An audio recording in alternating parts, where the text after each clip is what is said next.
আজকের ক্লাসে যে বিষয়টা আমরা শিখবো সেই বিষয়টা হলো নুন সাকিন এবং মিম সাকিন। আসলে নুন সাকিন আর মিম সাকিন এর পার্থক্যটা আপনাদেরকে বুঝিয়ে দিচ্ছি।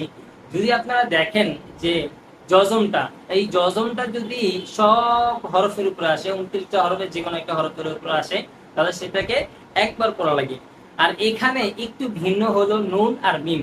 যদি নুনের উপরে সাকিন থাকে এবং তার পরবর্তীতে যদি 29টা হরফের কোনো একটা হরফ হয়, তাহলে কোনো কোনো জায়গাতে এই নুনটা গুণনা হবে, কোনো কোনো জায়গাতে এই নুনটা স্পষ্ট হবে, কোনো কোনো জায়গাতে এই নুনটাকে ইদগাম করে পড়া লাগবে। মানে এগুলো কিন্তু কোরআন শরীফের একটা সৌন্দর্য। তো আমি আপনাদেরকে যে দেখাই নুন সাকিন। এই যে নুন সাকিনটা আপনি দেখতে পাচ্ছেন, এটা হলো নুন সাকিন।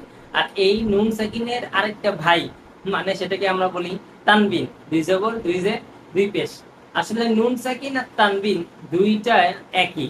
তানবিন দুই জবর দুই জে দুই পেশ, তিনটা মিলিয়ে আর নুন সাকিন শুধু নুন সাকিন। এই দুইটা আর তানবিন আর নুন সাকিন ইকুয়াল ইকুয়াল।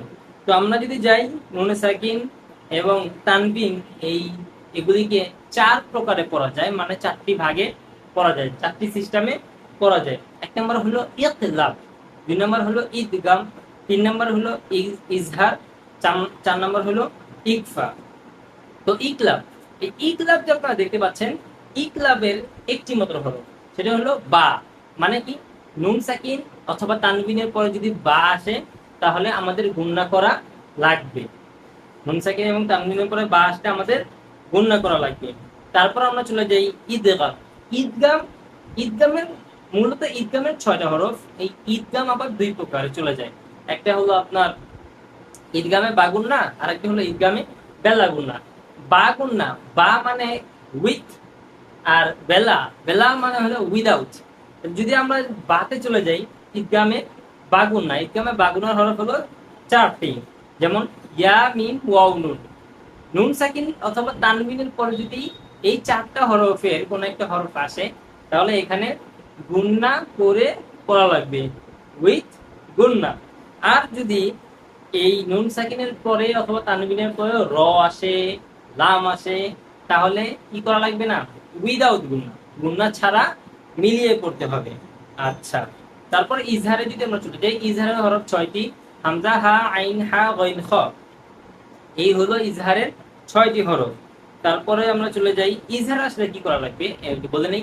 যদি নুন সাকিন অথবা তানবিনের পরে এই ইজহারের 6 হরফের যে কোনো একটা হরফ আসে, তাহলে কোনো গুণনা করা যাবে না। এখানে সরাসরি কোনো গুণনা নাই, স্পষ্ট করে পড়া লাগবে। মানে নুনটাকে সব সুন্দর করে স্পষ্ট করে পড়া লাগবে, যেমনিভাবে আমরা অন্যান্য হরফের উপরে জজম আসলে পড়ে থাকি। ইকফার হরফ 15টি। এই 15টাই হলো বেশি মেন গুরুত্বপূর্ণ। এই 15টা হরফ যদি আসে, তাহলে গুণনা মাস্ট বি করাই লাগবে, এখানে গুণনা করা লাগবে। এখন আমি আপনাদেরকে আরো সহজ করে বলে রাখি যে গুণনা কয় সেকেন্ড করবে। গুণনা আসলে সর্বনিম্ন 2 সেকেন্ড করবে। যদি সর্বোচ্চ করেন 3 সেকেন্ড 4 সেকেন্ড করতে পারেন, এটাও সুন্দর, কোনো অসুবিধা নেই। ইকফার হরফ 15টি। তা, তা, জিম, দাল, রাল, জা, সিন, শিন, সদ, দত, ত, জ, ফা, কফ, কাফ। ইকফার এই 15টা হরফ আসলে স্পষ্ট করে সুন্দর করে এই ইকফার এই 15টা হরফ আসলে অবশ্যই গুণনার সহিত পড়তে হবে। আর এই প্রত্যেকটার উদাহরণে যদি আমরা চলে যাই, তাহলে উদাহরণগুলি আমি আপনাদেরকে বলে দিই, আর স্ক্রিনে ইনশাআল্লাহ আপনারা সেই দেখতে পারবেন। ইকলাব, ইকলাবের হরফ একটি বা, যেমন মিম বাদি, মিম বাদি আলিমুম বিমা। ঈদগাম, ঈদগামে বা গুণনা, যেটা গুণনা হবে, যেমন মাইয়াকুলু সানাতাইয়াতিহুন মিম মিথলি কাসাইয়িবিম মিনাস সামা মিন ওয়ারাইহিম যুলুমাতুন ওয়া রা'দ لن نؤمن حطة نغفر لكم। আর বেলা গুন্না মানে উইদাউট গুন্না। আর রাআহু ইস্তাগনা, এখানে র আসছে কিন্তু আমি কি করি নাই, গুন্না। আর রাআহু ইস্তাগনা। ফি ঈশাতির রাদিয়াহ ওয়ালাকিন লা ইয়াশউরুন আশতাতাল লিয়ুরাউ। এখানে গুণা হবে না।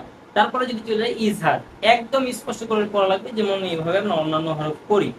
মিন আলফি শাহর আযাবুন আলীম ওয়ানহার, নুনটাকে স্পষ্ট করে উচ্চারণ করছি, আপনারা খেয়াল করছেন। আজিজুন হাকিম ফালা তানহা, এভাবে প্রত্যেকটা পড়বেন ইনশাআল্লাহ। ইকফার হরফ কোনটি, এখানে কি করা লাগবে, সুন্দর করে গুণনা করা লাগবে। যেমন প্রথমটা ছিল তা তা জিম দাল দাল জা সিন শিন সাদ দাল তা জা ফা কফ কাফ। যেমন মিন তামারা মিন জু মান দাসাহা আনযারতুকুম মা আনতাজ্জাজা। আমরা ইনশাআল্লাহ প্রত্যেকটা এখানে বলবো। আর একটা বিষয়, সেই বিষয়টা হলো মিম সাকিন। মিম সাকিন একদম সোজা, মিম সাকিনের পরে যদি বা আসে আর মিম আসে তাহলেই গুণা হবে, বাকিগুলি আসলে গুণা হয় না।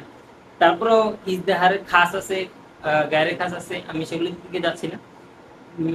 মিম সাকিনের পরে যদি মিম আসে ইদগামে মিসলাইন গুণা হবে, মিম সাকিনের পরে যদি বা আসে তাহলে ইখফায়ে শাফাই গুণা হবে, আর বাকি হলো ইজহার, ইজহারে খাস। আচ্ছা, এটা ইনশাআল্লাহ অবশ্যই বুঝতে পারছেন। উদাহরণ যদি দিয়ে দেই তাহলে দেখেন, কুম বিইযনিল্লাহ আলাইহিম মাতারা আলহামদু আল আনআমতা আলাইহিম ওয়ালাদ-দাল্লিন লাহুম ফিহা। এই ছিল আমাদের নুন সাকিন এবং মিম সাকিন এর বিবরণ এবং এর গুণনা হয় অথবা না হয় এর পড়া।